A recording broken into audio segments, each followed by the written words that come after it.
Welcome the students. Today our topic is gaseous exchange in plant. पिछले topics में हमने discuss किया था कि रिस्पायरेशन क्या है, गैस एक्सचेंज और ब्रीथिंग ये क्या है। अब हम पौधों में पढ़ेंगे कि उसमें गैसियस एक्सचेंज मतलब गैसों का तबादला किस तरह से होता है। तो ड्यूरिंग द डे टाइम, दिन के दौरान, मतलब जब दिन का टाइम होता है, ऑल प्लांट सेल, तमाम पौधे के खुलिए आर कैरिंग आउट, वो करते हैं रिस्पायरेशन, तनफुस का काम। द ग्रीन प्लांट पार्ट, और जो हरे हिस्से होते हैं पौधे के, लीव्स मतलब पत्ते हो गए, ऑफ प्लांट्स पौधे के, are also carrying out photosynthesis, तो वो करते हैं आपके पास ज़ाय तालीफ का अमल। मतलब हमें पता है कि दिन के दौरान जो पौधा है वो भी रिस्पायरेशन करता है, लेकिन अब वो ग्रीन प्लांट जो हो गया आपके पास, या जिसके ग्रीन पार्ट्स हो गए, उसमें आपके पास फोटोसिंथेसिस का अमल भी होता है, क्योंकि उसने अपनी खुराक बनानी होती है। तो फॉर फोटोसिंथेसिस, ज़ाय तालीफ के लिए, द लीव्स यूज, अब पत्ते इस्तेमाल करते हैं कार्बन डाइऑक्साइड को, विच इज़ प्रोड्यूस, वो कार्बन डाइऑक्साइड जो कि पैदा हुई ड्यूरिंग रिस्पायरेशन, तनफुस के दौरान। मतलब ये कार्बन डाइऑक्साइड कहाँ से आई? तो जो अमल तनफुस, मतलब जब सांस लेते हैं हम, तो ऑक्सीजन को हम अंदर लेते हैं, कार्बन डाइऑक्साइड को हम बाहर खारिज कर देते हैं। तो ये जो उस एटमॉस्फेयर में आपके पास कार्बन डाइऑक्साइड होती है, जो कि रिस्पायरेशन के अमल से वजूद में आई, वो फोटोसिंथेसिस के जरिए इस्तेमाल हो जाती है। तो देखो स्टूडेंट, ये अल्लाह ने जो भी निज़ाम पैदा किए, ये सारे एक बैलेंस में पैदा किया है। तो इंसान की एक्टिविटी से इसकी मकदार कम ज़्यादा हो सकती है, लेकिन जो अल्लाह ने एक निज़ाम बनाया उसमें ये बैलेंस रहता है। They also take carbon dioxide, वो कार्बन डाइऑक्साइड को लेते हैं फ्रॉम द एनवायरनमेंट, माहौल से, फॉर रिस्पायरेशन, तनफुस के लिए। लीव यूज, पत्ते इस्तेमाल करते हैं ऑक्सीजन को, which is produce during photosynthesis, जो कि पैदा होता है ज़िया तालीफ के दौरान। अब आपको पहले डिस्कस कर चुके थे बेटा हम लोग कि फोटोसिंथेसिस और रिस्पायरेशन ये बिल्कुल एक दूसरे के अपोजिट हैं। फोटोसिंथेसिस में क्या होता है? ऑक्सीजन बाय प्रोडक्ट होता है, और रिस्पायरेशन में क्या होता है कि कार्बन डाइऑक्साइड बाय प्रोडक्ट होता है।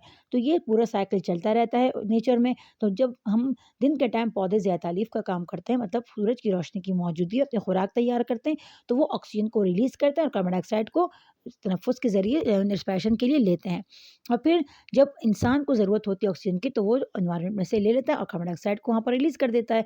तो ये साइकिल चलता रहता है।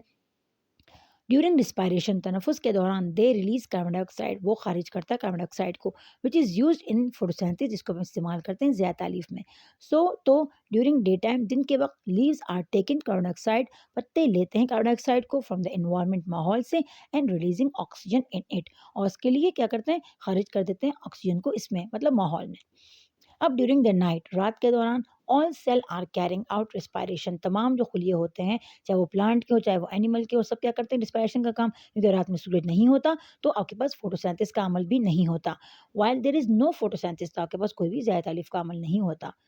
तो द सेल्स गेट ऑक्सीजन, खुलिए हासिल करते हैं ऑक्सीजन को फ्रॉम द एनवायरनमेंट, माहौल से, एंड रिलीज कार्बन डाइऑक्साइड, और कार्बन डाइऑक्साइड को रिलीज करते हैं। और स्टूडेंट, आप लोग ये बात भी याद रखिएगा कि देखें, दिन के वक्त पौधों के नीचे या दरख्तों के नीचे बैठना फ़ायदेमंद होता है। क्यों? उसमें ज़िया तालीफ का अमल होता है, तो वो ऑक्सीजन को बहुत ज़्यादा मकदार में रिलीज़ करता है। तो आपको भी बहुत ज़्यादा ऑक्सीजन मिल रही होती है, तो इसलिए आपको जो सेहत है वो अच्छी रहती है। लेकिन रात के वक़्त ये गलती बिल्कुल मत कीजिएगा, रात के वक़्त दरख्तों के पास भी बिल्कुल मत जाइएगा। उसमें वजह क्या है? हमारे पहले ज़माने के बूढ़े लोग कहते थे कि भई रात को कोई दरख्त के नीचे जाके सोता है तो जिन चुड़ैल है उसको मार देते हैं, नहीं है? क्योंकि उनके साइंस से अवेयरनेस नहीं थी। अब साइंटिस्ट ने ये डिस्कवर किया कि रात के टाइम अब दरख्त है तो वो भी क्या करता है? वो भी ऑक्सीजन को इन्हेल करता है और कार्बन डाइऑक्साइड को एक्सहेल करता है। मतलब ऑक्सीजन लेता है और कार्बन डाइऑक्साइड को देता है। अब आप एक बड़ा दरख्त है, आप उसके नीचे अगर सपोज़ सोए हुए हैं रात को, तो आप क्या करेंगे? वो इतना बड़ा सारा दरख्त है, वो इतने सारे पत्ते हैं, हज़ारों की तादाद में, वो सारे क्या करते हैं? कार्बन डाइऑक्साइड को रिलीज़ करते हैं और ऑक्सीजन को ले लेते हैं एनवायरनमेंट से। अब आपके लिए क्या बचता है एनवायरनमेंट में? सिर्फ़ कार्बन डाइऑक्साइड। क्योंकि अगर आप सरफेस एरिया देखें तो आपका सरफेस एरिया बहुत कम होता है, किससे? पौधों से या दरख्त से। तो आप जो इस इर्द-गिर्द की जितनी भी ऑक्सीजन थी, इवन कि आपकी ऑक्सीजन भी जो थी, वो उसने ले ली और आपको उसने बदले में क्या दे दिया? Carbon dioxide. अब कार्बन डाइऑक्साइड की ज़्यादती की वजह से क्या होता है हमें? हमारा दम घुटना शुरू हो जाता है, हमारे जिस्म के अंदर ऑक्सीजन की मकदार कम हो जाती है और हत्ता कि इंसान मर भी सकता है।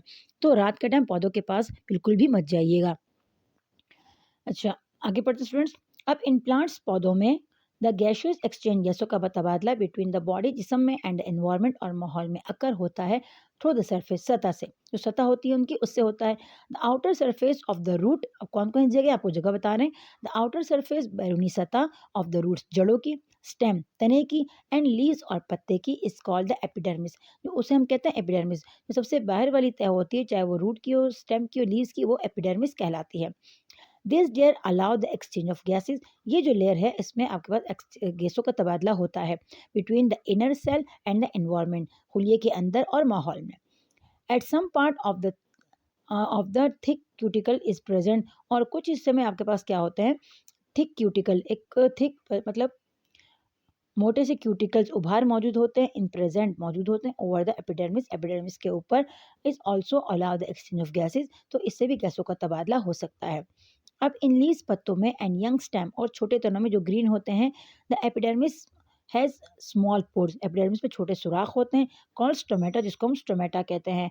इन दीज पार्ट्स, इन हिस्सों में, इन दिस पार्ट, इस इन हिस्सों में the air moves in and out, तो हवा अंदर आती है और बाहर जाती है थ्रू द स्टोमेटा, स्टोमेटा के जरिए।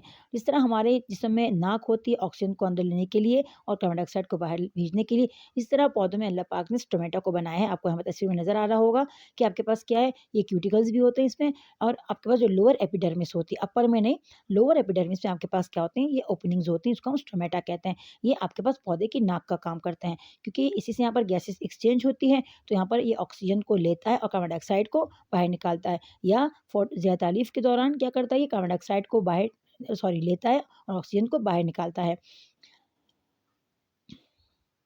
इनसाइड द बॉडी, जिस्म के अंदर गैसेस एक्सचेंज, गैसों का तबादला अकर होता है between the cells and air, खुलिए और हवा के दरमियान। इन वुडी स्टेम, अब जो लकड़ी वाला तना है, the entire surface is covered by bark, तो इंटायर मुकम्मल जो सतह होती है इसकी स्टेम की, इस कवर्ड, उसको ढका होता है बाय बार्क, छाल ने। जो दरख्त के जो ऊपर का हिस्सा होता है उसको हम छाल कहते हैं, bark. Gases exchange can not occur through bark, लेकिन गैसों का तबादला बार्क के जरिए नहीं हो सकता क्योंकि वो बहुत सख्त टफ होते हैं। The bark contain special pores, लेकिन बार्क के अंदर मौजूद होते हैं खास किस्म के सुराख, कॉल लेंटिकल, जिसको हम लेंटिकल्स कहते हैं, which allow the gases exchange, उसके ज़रिए गैसों का तबादला होता है विद द एनवायरनमेंट, माहौल में। तो आप यहाँ यहाँ पर स्टूडेंट्स देखिए तस्वीर भी दिखाई गई है कि नाइट को क्या होता है कि जो पौधा है वो ऑक्सीजन लेता है और कार्बन डाइऑक्साइड को बाहर निकालता है, और दिन में ये ऑक्सीजन को बाहर निकालता है, कार्बन डाइऑक्साइड को ये लेता है, और किसके ज़रिए, जो लीव्स में स्टोमेटा होते हैं आपके पास, ये जो ग्रीन हिस्सा होता है आपके पास, उसके ज़रिए। तो होप स्टूडेंट आपको आज का लेक्चर समझ में आ गया होगा। अगर कोई बात समझ में ना आई हो तो आप कमेंट करके पूछ सकते हैं। अपना बहुत सारा ख्याल रखिएगा। Take care. अल्लाह हाफिज़।